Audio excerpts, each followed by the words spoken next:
Video like जरूर कर लीजिए और ऐसे वीडियो लगातार फ्री में पाने के लिए चैनल को तुरंत सब्सक्राइब कर लीजिए और बेल आइकन को जरूर टैप कर लीजिए ताकि आगे भी सारे वीडियो आपको मिलते रहे। यूट्यूब में फॉलो करते हैं तो प्लीज ये वाला फ्री टेलीग्राम चैनल जरूर ज्वाइन कर लीजिएगा। सारे नोटिफिकेशन सारे अपडेट यहीं पे आते हैं, ध्यान रखिए। तो दोस्तों पॉलिटी के प्रैक्टिस सेट के एक और वीडियो में आपका स्वागत है। आप लोग कह रहे थे स्टेटमेंट टाइप वाले क्वेश्चन कराओ, तो मैं आपके लिए अब स्टेटमेंट टाइप वाले क्वेश्चन ले आया हूँ, जिसमें अब हम लोग स्टेटमेंट टाइप वाले सवाल करेंगे।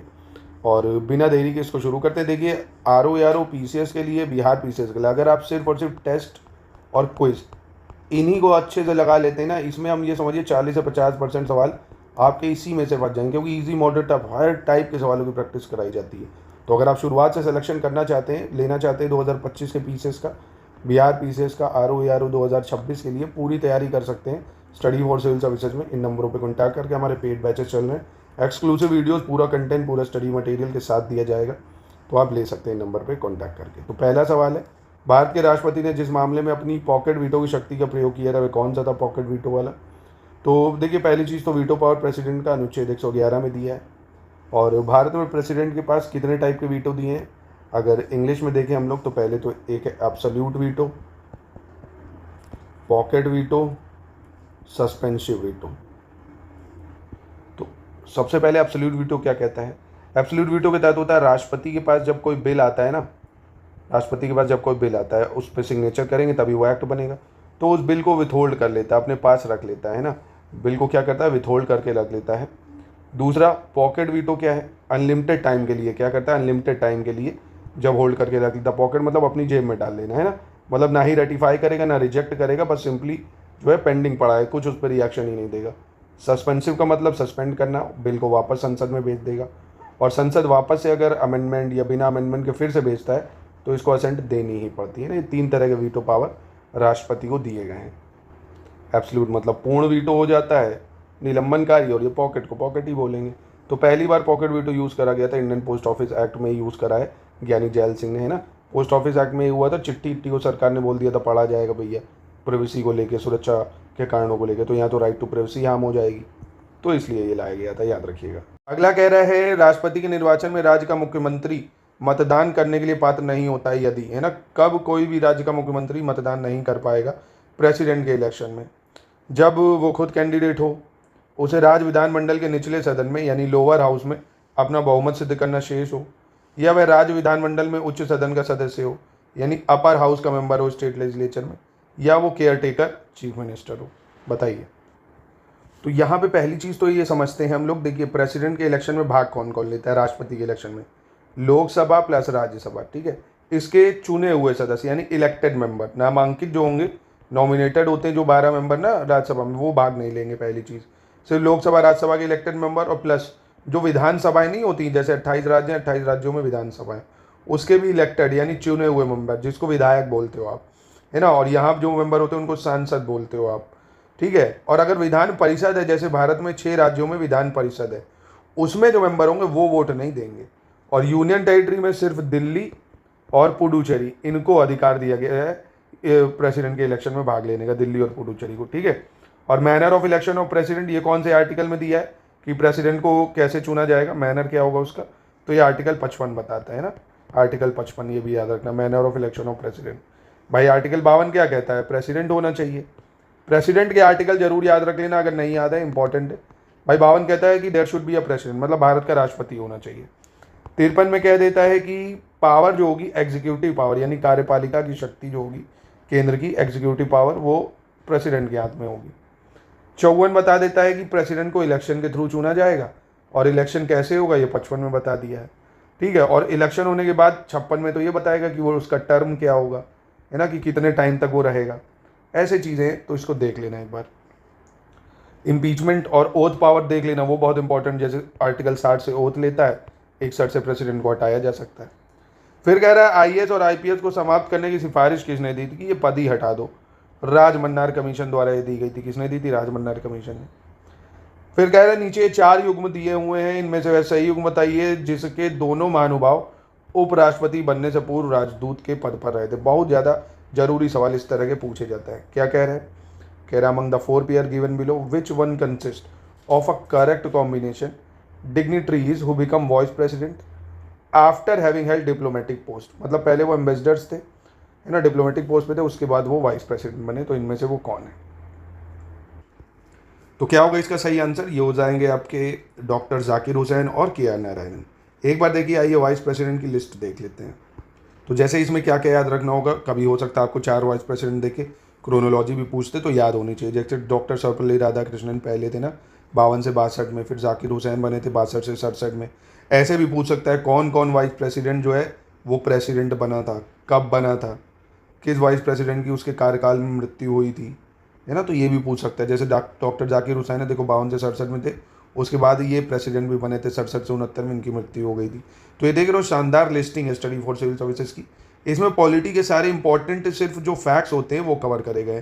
देखिए मैं आपको एक जगह थोड़ा रोकना चाहूँगा। देखिए कई लोग जो आपको डिस्टर्ब करते हैं, डिस्ट्रैक्ट करते हैं, बहुत ज़्यादा SCS देता है, भाई कुछ ज़्यादा नहीं देता है। एग्ज़ाम का जो सिलेबस है ना, हम वही देते हैं, आप भी दो। सिलेबस में है जो वो पढ़ना पड़ेगा। आप सोचो यूपी की जनसंख्या 24-25 करोड़ होती जा रही है ना, और ऊपर से खुला भंडार है, यूपी में कोई भी फॉर्म भर सकता है। तो आप क्या सोचते हो कि 1-2 पेज पढ़ के, 1-2 बुक पढ़ के सिलेक्शन ले लोगे? नहीं हो पाएगा। आपको पढ़ना पड़ेगा, रगड़ना पड़ेगा, मेहनत करनी पड़ेगी। यूपी PSC के जितने एग्जाम है फैक्ट बेस हैं। अगर आप फैक्ट लर्न कर सकते हो, आपके गूदा है तो आओ, नहीं तो मत आओ। साफ साफ है, लर्न करना पड़ेगा भाई, सिंपल सी बात है। हर चीज़ नहीं समझी जा सकती है। यूपी PSC के एग्ज़ाम में आपको फैक्ट्स को रटना पड़ेगा। और 24-25 करोड़ की जनसंख्या आप समझते हो कितनी ज़्यादा होती है? देशों में नहीं है इतनी। और वहाँ के आप अधिकारी बनोगे तो ऐसे थोड़ी बन जाओगे। ऊपर से दूसरे लोग भी आ रहे हैं कॉम्पीट करने एक से एक। तो आपको थोड़ा पढ़ना पड़ेगा, सजग होना पड़ेगा। इसलिए हम आपको पूरे सिलेबस के जितने पॉइंट है उतना रगड़ के प्रैक्टिस टेस्ट और क्विज में करा देते हैं। अगर आप अच्छे से साल भर कोई पढ़े और 6 घंटा डेली पढ़े, ज़्यादा नहीं बोल रहे कि उसको दिन भर पढ़ना है, 6 घंटे अगर वो पढ़ रहा है इंक्लूडिंग संडे, है ना, तो आराम से वो सिलेक्शन ले सकता है। 7-8 महीने में पूरा सिलेबस कवर कर सकता है, समझ लो। तो ये सब लिस्टिंग वगैरह आप ले सकते हो, हमारी तैयारी कर सकते हो और एग्ज़ाम की। ये नंबर पे कॉन्टैक्ट कर लीजिएगा। तो ये आप देख सकते हो, जाकिर हुसैन, VV गिरी फिर थे 67 से 69 में। तो एक बार प्लीज़ ये लिस्टिंग लर्न कर लीजिएगा, है ना। प्रेसिडेंट, वाइस प्रेसिडेंट, पहले जो आपके वो थे, PM कौन था, कौन से PM कब रहे, डेप्टी PM कौन थे, है ना। ऐसे भी पूछ सकता है लास्ट डेप्टी PM कौन थे, पहले डेप्टी PM कौन थे। तो देख लेना एक बार इसको। हम लोग अगले सवाल पे आते हैं। कह रहा स्वर्ण Singh committee considered the question of, स्वर्ण सिंह समिति ने जिस प्रश्न पर विचार किया था वह कौन सा था भाई? तो इनमें से कौन सा था स्वर्ण सिंह कमेटी ने जिस पर विचार करा था? भारत के लिए राष्ट्रपति मूलक शासन की उपयुक्तता, है ना, suitability of the presidential form of government for India, इस पे, ठीक है, याद रखना इसको। आगे बढ़ते हैं। कौन सा लक्षण भारतीय परिसंघ और अमेरिकी परिसंघ में समान है, यानी कौन सा फीचर जो कॉमन है इंडियन फेडरलिज्म में भी, अमेरिकन फेडरलिज्म में भी? सिंगल सिटीजनशिप, कॉन्स्टिट्यूशन में जो 3 लिस्ट हैं, union list, state list, concurrent list, dual judiciary, न्यायपालिका की वैधता, या federal supreme court to interpret the constitution, संविधान के व्याख्या के लिए परिसंघीय उच्चतम न्यायालय। तो ये है, दोनों में कॉमन है ना, दोनों में क्या है, कॉमन है, क्योंकि US में डिवल सिटीजनशिप है ना, ये है नहीं, इंटीग्रेटेड जुडिशरी है, तो ये सही हो जाएगा। तो ये लो भैया, स्टेटमेंट वाले भी करा दे रहे हैं आपको। कौन सी मध्य भारत के संविधान की समवर्ती सूची में है? कह रहा which one of the following is in the concurrent list.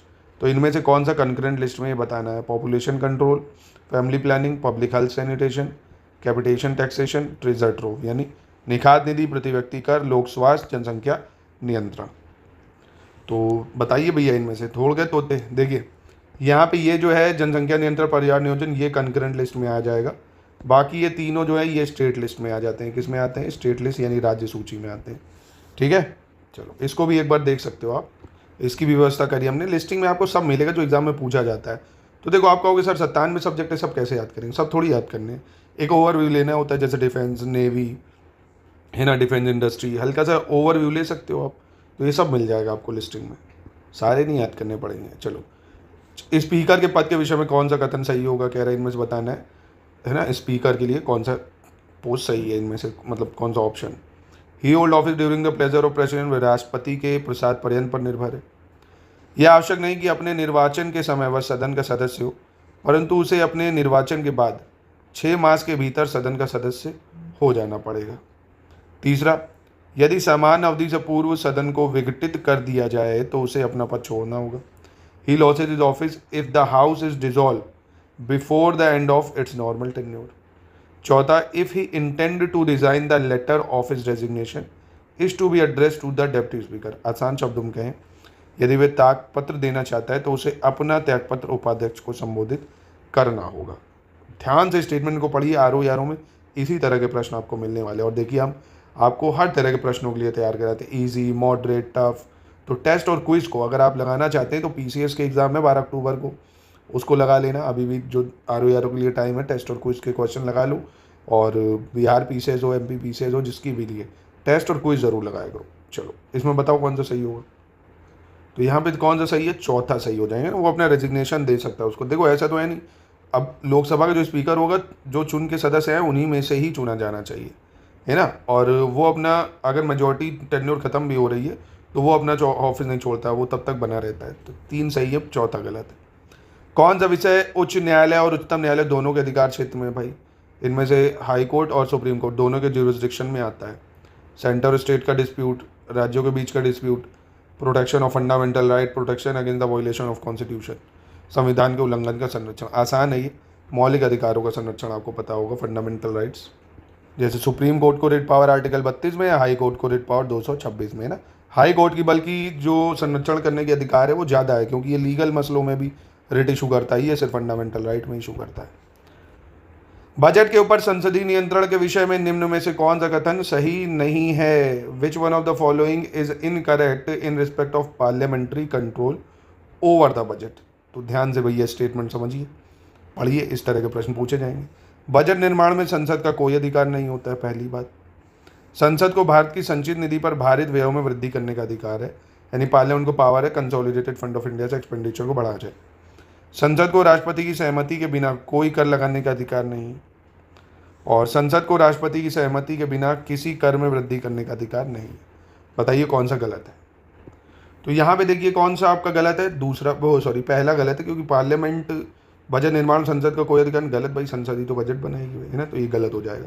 और हमारे कॉन्स्टिट्यूशन में बजट वर्ड कहीं मेंशन नहीं है। एनुअल फाइनेंशियल स्टेटमेंट हम उसको बोलते हैं, है ना, एनुअल फाइनेंशियल स्टेटमेंट, जो कि अनुच्छेद 112 में दिया हुआ है। किसमें? आर्टिकल 112 में दिया हुआ है। पहले आपको पता होगा भाई, रेलवे जनरल बजट जो है वो अलग अलग आता था, है ना। पर 2016 में मोदी सरकार ने रेलवे और यूनियन बजट को मर्ज कर दिया था, ठीक है, याद रखिएगा। चलो अगला देखते हैं। ये भी सवाल क्योंकि पूछा जा सकता था ना, कब मर्ज करा था? 2016 में। 11वां सवाल देख लेते हैं क्या कह रहा है। फंडामेंटल राइट कहाँ से लिया है? संसद की जो शासन प्रणाली कहाँ से लिया? Emergency provision, DPSP. ये थोड़ा आपको हलक में पानी आया होगा कि हाँ ठीक है, ये भैया आसान मिला सवाल। फंडामेंटल राइट कहाँ से लिया है? यूएसए से। पार्लियामेंट्री सिस्टम यूके से है। इमरजेंसी प्रोविजन जर्मनी से हो जाएगा। डीपीएसपी कहाँ से ले लिया हमने? आयरलैंड से ले लिया है ना। डीपीएसपी कहाँ से? आयरलैंड से। कनाडा से इसमें तो अभी कुछ नहीं है जो गिवन है, तो यानी आपका 11 का सी हो जाएगा। अगला, संविधान सभा के संबंध में कौन सा कथन सत्य है भैया? कॉन्स्टिट्यूशन असेंबली के संबंध में पहली चीज़, ये वयस्क मताधिकार पर आधारित नहीं थी, not based on universal adult franchise. दूसरी बात, यह प्रत्यक्ष मतदान का प्रतिफल थी, रिजल्टेड फ्रॉम डायरेक्ट इलेक्शन। और यह है बहुदलीय निकाय थी, मतलब बहुत मल्टी पार्टी मेंबर थे इसमें। It work through several committee, इसमें कार्य करने के लिए कोई समितियाँ, मतलब कई सारी समितियाँ थी इसमें। तो कौन सा इसमें से बताना है आपको सही है? आसान है काफ़ी ज़्यादा। तो देखिए तीसरा और चौथा सही हो जाएगा, है ना, क्योंकि यूनिवर्सल एडल्ट फ्रेंचाइज ऐसा कुछ नहीं था वयस्क मताधिकार पे, और डायरेक्ट इलेक्शन तो था नहीं भाई। पहले प्रोविंसेस चुनेंगी, प्रोविंसेस के मेंबर को, फिर वो लोग चुनेंगे इसके, तो इनडायरेक्ट वे में चुने गए थे ना, इनडायरेक्ट वे में, और लिमिटेड लोगों को वोट देने का अधिकार मिला था। अभी आपको पता है यूनिवर्सल एडल्ट फ्रेंचाइज यानी भारत में पहले 21 साल था, अब 18 साल है। कौन से कॉन्स्टिट्यूशन अमेंडमेंट से हुआ बताइए, मैंने इससे पहले बताया। दूसरा, यूनिवर्सल एडल्ट फ्रेंचाइज यानी वयस्क मताधिकार भारत के संविधान के अनुच्छेद 326 में है, इसको याद रखना है, यह अनुच्छेद इंपॉर्टेंट है। चलो अगला देख लेते हैं। कह रहा है एडवाइजरी ज्यूरिसडिक्शन, यानी उच्चतम न्यायालय की जो परामर्शी अधिकारिकता है उसके तहत कौन सा कथन इनमें से चारों में सही है? तो पहले वीडियो को पॉज करके चारों स्टेटमेंट को ध्यान से पढ़िए, एनालिसिस करिए। अगर एडवाइजरी ज्यूरिसडिक्शन नहीं पता तो मैं बता दूं, अनुच्छेद 143 में दिया हुआ है। किसमें? अनुच्छेद 143 में, कि भाई जब भी सरकार को कुछ मतलब एडवाइजरी चाहिए, राष्ट्रपति को एडवाइजरी चाहिए, तो सुप्रीम कोर्ट से ले सकता है, ठीक है। तो ये कह रहा है कि it is binding to the supreme court to give its opinion on any matter refer to it by president. मतलब राष्ट्रपति अगर मांग रहा है कोई भी एडवाइस तो सुप्रीम कोर्ट पे बाइंडिंग है कि उसको देना ही पड़ेगा। और अगर सुप्रीम कोर्ट एडवाइस मांग रहा है तो एक फुल बेंच बैठेगी सुप्रीम कोर्ट को, hears any reference made to it, है ना। यानी इस अधिकारिकता की शक्ति के अधीन प्राप्त किसी निर्देश पर उच्चतम न्यायालय की पूर्ण पीठ सुनवाई करेगी। और परामर्शी अधिकारिकता के अधीन प्राप्त निर्देश पर अगर उच्चतम न्यायालय कोई सरकार को एडवाइस दे रही है तो वो सरकार पर बाध्यकारी नहीं होगी। उच्चतम न्यायालय को उसकी परामर्शी अधिकारिकता की शक्ति के अधीन एक बार में केवल एक ही निर्देश भेजा जा सकता है। तो यहाँ पे पूछ रहा था कौन सा सही है, तो देखिए 2 और 3 यहाँ सही हो जाएंगे, 2 और 3। क्योंकि देखिए पहली चीज़, सुप्रीम कोर्ट जो है उसकी फुल बेंच ही सुनवाई करेगी इसकी, ठीक है। और ये सरकार पे बाध्यकारी नहीं है भैया कि उसको देना मन मानना ही पड़ेगा, और ना ही भैया it is binding on the supreme court, तो ये तो गलत है। सुप्रीम कोर्ट पे भी बाइंडिंग नहीं क्यों एडवाइजरी दे, ठीक है, याद रखना। देखो अनुच्छेद 143 याद रखना, सुप्रीम कोर्ट आर्टिकल 124 में ये याद रखना। एक ओरिजिनल ज्यूरिसडिक्शन है, ओरिजिनल ज्यूरिसडिक्शन मतलब हिंदी में इसको बोलते हैं विशेषाधिकार करके, ये अनुच्छेद 131 में, ये भी काफ़ी इंपॉर्टेंट आर्टिकल है। निम्नलिखित में से किस विषय को संविधान के 5वें भाग में शामिल करा गया है? तो संविधान के 5th पार्ट में आपको पता है भाई यूनियन गवर्नमेंट को दिया हुआ है। अब इनमें से कौन कौन सा है ये बताइए, यूनियन गवर्नमेंट में बताओ इनमें से कौन कौन सा है? पार्लियामेंट और लेजिस्लेटिव पावर प्रेसिडेंट की, यूनियन जुडिशरी, सबऑर्डिनेट कोर्ट। तो कौन आ जाएगा इसमें? देखो 1 2 3 आएगा। सबऑर्डिनेट कोर्ट जो है ये पार्ट 6 में आ जाएगा, स्टेट गवर्नमेंट में आ जाएगा, है ना, याद रखना इसको, यानी 1 2 3 सही है। अगला, भारत में समाचार पत्रों का स्वतंत्र यानी freedom of the press in India, इसकी बात कर रहे हैं। फ्रीडम ऑफ प्रेस जो है इनमें से किस आर्टिकल में दिया होगा ये आपको बताना है। संविधान के अनुच्छेद 19A सब क्लॉज का में विशेष रूप से, संविधान के अनुच्छेद 19A सब क्लॉज ए यानी का में प्रत्याभूत अभिव्यक्ति के व्यापक स्वतंत्र में निहित है, या अनुच्छेद 361 के उपबंध का में है, या देश में विधि के शासन के प्रवर्तन पर है। तो यहाँ पे देखिए फ्रीडम ऑफ प्रेस की अगर बात करें तो इट इज़ इसमें आना चाहिए, is implied in wider freedom of expression guarantee bye article 19 sub clause of the constitution, है ना, इसका बी सही होना चाहिए। क्योंकि 361 में अगर बात करें तो 361 एक कहता है जितने भी पब्लिशर, अगर आप आसान शब्दों में समझें, पार्लियामेंट और स्टेट लेजिस्लेचर यानी जहाँ विधायक बैठते हैं, जहाँ सांसद, वहाँ की प्रोसीडिंग आप अगर छापते हैं तो उस पर आपके खिलाफ कोई कार्रवाई थोड़ी होगी कि आपने क्यों छाप दिया, ये आर्टिकल ये कहता है। अगला, केंद्र राज्य संबंध को विशेष रूप से किस प्रसंग में म्यूनसिपल संबंध कहा गया है? सेंटर स्टेट रिलेशन को म्यूनसिपल रिलेशन किस संबंध में कहा गया है? तो ये बताना आपको क्यों कहा गया म्यूनसिपल रिलेशन, क्योंकि सेंटर जो है कंट्रोल करता है स्टेट को इन द प्लानिंग प्रोसेस, योजना प्रक्रम में राज्य पर केंद्र के नियंत्रण के प्रसंग में, है ना। अब centre control of state in legislative sphere गलत है, central control of state in financial matter ये भी गलत है, central control of state in administrative sector ये भी गलत है। प्लानिंग प्रोसेस में करता है भैया, इसलिए उसको माना जाता है ना, याद रखना। निर्गत मत सर्वेक्षण यानी एग्जिट पोल की बात कर रहा है, एग्जिट पोल के लिए क्या सही होगा, किसको एग्जिट पोल बोला जाता है ये बताइए।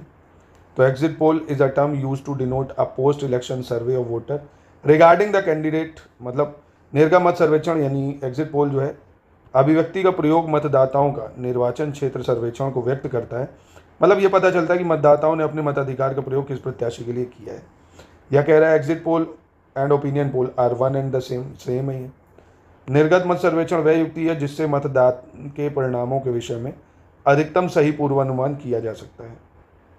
और निर्गत मत सर्वेक्षण हाल ही में मुख्य निर्वाचन आयोग द्वारा निकाली गई प्रशासनिक युक्ति है जिसे पर रूपर धारण करके मतदान रोका जा सकता है। तो ध्यान से पहले तो पढ़ो इसको, एग्जिट पोल क्या है। तो यहाँ पे देखो पहला वाला तो सही है। देखो एग्जिट पोल ओपिनियन पोल में अंतर भी समझ लो। एग्जिट पोल क्या है? एग्जिट नाम से पता चल रहा है ना, एग्जिट मतलब बाहर आना। जब मतलब वोटिंग हो चुकी होती है, वोटर जब बाहर आ रहा होता है वोटिंग करने के बाद, तो वो बताता बाद में उसने किसको किसको वोट दिया है, तो उसके अनुमान पे अंदाज़ा लगाना कि लोगों ने किसको वोट किया है। ओपिनियन पोल मतलब हो गया आपका ओपिनियन क्या, जनता से पूछते हैं, है ना, वोटिंग से पहले होता है ये कि क्या ओपिनियन है, किसकी सरकार बनेगी, तो ये होता है, ठीक है। यानी दोनों में अंतर है ना, ये पहले होता है वो बाद में, तो पहला सही है। निम्न में से कौन किसी राज्य का मुख्यमंत्री बने बिना प्रधानमंत्री बना? इनमें से कि मुख्यमंत्री नहीं तो प्रधानमंत्री? मोरारजी देसाई, चरण सिंह, वीपी सिंह, चंद्रशेखर, पीवी नरसिम्हा राव। इस तरह के प्रश्न पूछे गए हैं, तो आपको इस तरह के प्रश्नों के लिए भी तैयार रहना होगा। तो इसमें देखिए सिर्फ जो चंद्रशेखर की सरकार थी, चंद्रशेखर जी जो प्रधानमंत्री बने थे जब राजीव गांधी पे हमला हुआ था, उस टाइम ये मुख्य प्रधानमंत्री थे एक्चुअली में, तो यही मुख्यमंत्री बिना डायरेक्ट प्रधानमंत्री बने। नहीं तो मोरारजी देसाई भी बॉम्बे के सीएम थे भाई, चरण सिंह तो यूपी के सीएम रह चुके हैं, वीपी सिंह यूपी के सीएम रह चुके हैं, और ये वी नरसिम्हा राव आंध्र प्रदेश के सीएम थे ना। तो ऐसे भी सवाल पूछा जा सकता है आपसे। अगला देख लेते हैं, भारत के निर्वाचन आयोग के संबंध में कौन सा कार्य, मतलब निम्नलिखित में से कौन कौन से कार्य करता है इलेक्शन कमीशन? तो ध्यान से तीनों स्टेटमेंट को पढ़िए, पहले एनालाइज करिए। Conduct of election for the post of speaker and deputy speaker of Lok Sabha and deputy chairman, conduct election to the corporation and municipalities, deciding on all doubt and dispute arising out of election. कौन सा यहाँ पे सही है? तो कोई सही नहीं है भाई। ये इनके इलेक्शन तो अंदर ही चुन लेते हैं ना लोग, इन लोगों को आपस में ही चुन लिए जाते हैं, इसके लिए कोई चुनाव थोड़ी इलेक्शन आयोग कराता है। म्यूनसिपैलिटी के चुनाव स्टेट इलेक्शन कमीशन कराता है ना कि इलेक्शन कमीशन ऑफ इंडिया। और इलेक्शन डिस्प्यूट ये सुप्रीम कोर्ट के पास पावर है देखने की, तो कोई सही नहीं है। चलो अगला देख लेते हैं। भारत में विविध निर्वाचनों के लिए निम्नलिखित में से कौन सी निर्वाचन प्रणालियाँ स्वीकृत की गई है ना। इलेक्टोरल सिस्टम भारत में कौन कौन से हैं? डायरेक्ट इलेक्शन, अडल्ट सफरेज, यानी 18 के ऊपर लोग सब वो लोग वोट दे सकते हैं। और system of proportional representation bye means of single transferable vote, एकल संक्रमणी मत के द्वारा अनुपातिक प्रतिनिधित्व, प्रोपोर्शनल रिप्रेजेंटेशन और cumulative system of indirect election, यानी अनुपाती प्रतिनिधित्व की सूची प्रणाली, अप्रत्यक्ष निर्वाचन की संचयी मतदान प्रणाली। कई बार हिंदी के शब्द बड़े भारी भारी लगते हैं, गलत है ये तो भाई। आप देखो ना, हम लोग प्रेसिडेंट के लिए यही प्रणाली तो चुनते हैं, और ये अपना पीएम वगैरह को चुनने के लिए ये 2 प्रणाली हमने ले रखी है, 1 और 2 बस। अगला देख लेते हैं। किस कर का आरोपण केंद्र करता है किंतु संग्रह और विनियोजन राज्य करते हैं, यानी which of the following tax are levied by union and collected and appropriated by state, है ना। आरोपण तो केंद्र करेगा पर संग्रह और विनियोजित राज्य करेगा। इसका कौन सा टैक्स है ये आपको बताना है। तो ये स्टैम्प ड्यूटी जो राज्यों में लगती है ना, स्टैम्प ड्यूटी जो आप खरीदते हो, स्टैम्प ड्यूटी जमीन जब खरीदते हो या कुछ भी, ठीक है, स्टैम्प ड्यूटी। किनकी नियुक्ति भारत के राष्ट्रपति द्वारा की जाती है? इनमें से कौन अपॉइंट करता है, मतलब प्रेसिडेंट किसको अपॉइंट करता है ये बताना है आपको। चेयरमैन फाइनेंस कमीशन का, डेप्टी चेयरमैन नीति आयोग का, chief minister of union territory. तो बहुत ही आसान है, देखो एक तो फाइनेंस कमीशन को और सीएम ऑफ यूटी को, है ना। पर किसी को भी सीएम ऑफ यूटी नहीं बना देगा, जो जीतेगा मेजोरिटी पार्टी में उसको अपॉइंट प्रेसिडेंट ही करेगा, ये याद रखना। ये ना कह देना कि कहीं एलजी दे दे ऑप्शन में, आप एलजी कर दो, नहीं, प्रेसिडेंट अपॉइंट करेगा। नीति आयोग को तो डेप्टी चेयरमैन को भाई पीएम करेगा, है ना। तो पहला तीसरा ठीक हो जाएगा। चलो ध्यान से इसको पढ़ना। क्वेश्चन नंबर 23 थोड़ा स्टेटमेंट वाला सवाल है, बेसिक स्ट्रक्चर पे बेस्ड है।